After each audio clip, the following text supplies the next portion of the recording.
Alright, welcome back to another video on the channel here.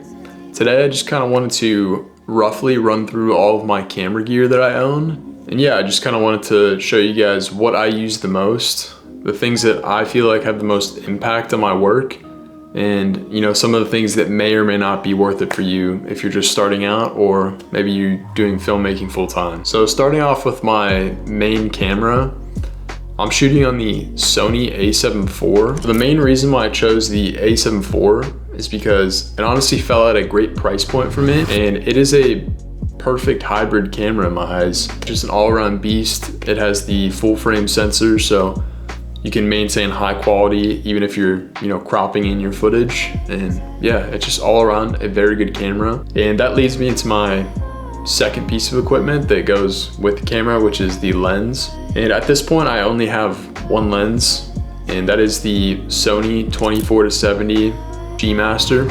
And I'm not gonna lie, this lens was super expensive. It was more expensive than the camera itself, but I honestly have not found a reason to even get another lens. So this one has been super worth it for me. Basically tackles every single shot that I would ever need to get. It's super expensive, but I think it's worth it, and investing in good lenses is something that I really considered when first buying my camera. And at the end of the day, my a7 IV is not gonna be the last camera that I purchase. So I wanted to invest into lenses and other accessories that can go onto later cameras that I would want to add to my camera gear collection. One of the absolute core pieces of equipment that I use every single day with my camera is an ND filter. So an ND filter essentially acts as sunglasses for your camera, and the ND filter actually just screws onto the front of the lens. Depending on which lens you have, it could be a different size that you have to get for the ND filter. Really, it's very useful when you're shooting outside, because instead of adjusting your ISO or something to change the brightness on your camera, you can just turn the ND filter and it will start to dim down the light and really provide you with that cinematic look without changing a lot of settings in your camera and having to fix that in post-production as well. And the ND filter that I have is from K&F Concepts. I believe it's a variable ND plus a CPL filter, which is just basically a polarizer that kind of blocks out some reflective light. Yeah, this one is not super expensive by any means. I believe I got it off of Amazon for $100. And I know they have the very cool like Polar Pro ones that are magnetic and look very sick, but it's a expensive ecosystem to kind of invest into. And for me, I just haven't found it ultimately necessary to buy crazy ND filters at this point. So I'm just really sticking with K&F Concept and this specific ND filter, which is again a variable ND plus that CPL, and you can find it on Amazon.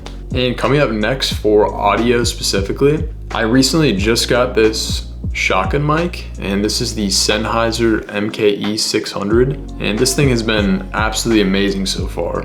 I actually ended up shooting my first ever wedding a few weeks back, and I was honestly nervous about the performance of this specific mic, but when I played back the footage, everything sounded super crisp, super clear, and it even tolerated wind noise at distances really far away. So I think it was around $250, something like that. So not insane, but pretty good quality mic to get you started. And yeah, now the other mics that I have are the DJI Mic Minis, and these things are absolutely amazing as well. I use these a lot when I'm doing sit-down talks like this that may be further away. These DJI Mic Minis, you can turn on noise canceling with the click of a button, and the audio is super crisp.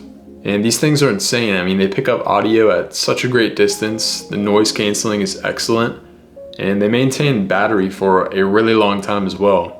And I think the overall price for them were probably less than $150. So insane quality. And yeah, if you're looking into buying some sort of mic system that is entry level, very cheap, and gets the job done, the DJI Mic Minis are absolutely amazing. I could not recommend them enough. Moving on to something that is a little bit more expensive, but definitely not a necessity for your camera bag, would be a drone. Now, I recently got the DJI Mavic 4 Pro, which is an absolutely insane drone. I mean, this thing can go up to like 15 miles away, has like a 50-minute battery life. Sport mode, it can go up to like 40 miles per hour or something like that. So it's absolutely crazy, and it's honestly such an insane drone that I'm still trying to get used to it. As a beginner, I would not say it's an absolute necessity to your camera gear. But yeah, if you use the drone in an appropriate manner to, you know, storytell and get really cool shots for maybe event coverage or something of that nature, I think it can make a very big difference in your quality. And honestly, when I mentioned that I have a drone that I can use on a shoot to a client, they absolutely love the thought of incorporating drone shots. And yeah, it's just something cool to actually have and to use in my camera bags. And really the only other major piece of gear that I have for my camera is a gimbal. And I'm not gonna lie, I kind of spontaneously bought a gimbal thinking I would use it a lot. In the past, when I've shot events or anything of that nature, I felt like my footage was super unstable, and the gimbal was the main thing that came to mind that was, you know, the next piece of equipment that I would need. But to tell you the truth, I haven't really used the gimbal that much. I'm just now starting to use it a little bit more because I find it very annoying to have to keep balancing it, you know, with different weight that you have in your camera. And honestly, it's just been quite a bit of a learning curve to get used to, you know, attaching the camera, detaching it, balancing it, making sure, you know, you can move it properly and have it on these different modes where, you know, the axis can pan and tilt.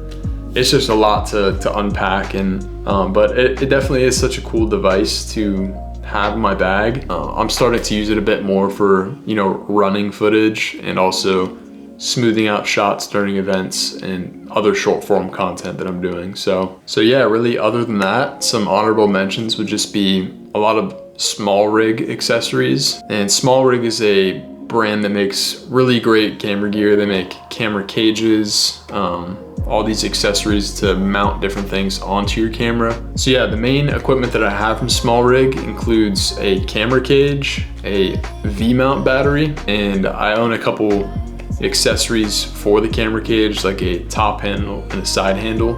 But yeah, I could not recommend SmallRig enough. They have fantastic products that are very durable and very affordable as well. And I believe you can get probably anything from SmallRig on Amazon, and they really do offer some great deals around like Black Friday, and just in general, they have sales that run basically almost like every month. So yeah, that's pretty much a brief run through of all my camera gear and the things that I use the most, and some of the things that aren't really necessary that, you know, you may not need as a beginner and, you know, may not utilize as much as you think. So I hope you guys enjoyed this video. I hope you found it helpful, and yeah, I will see you guys in the next video tomorrow.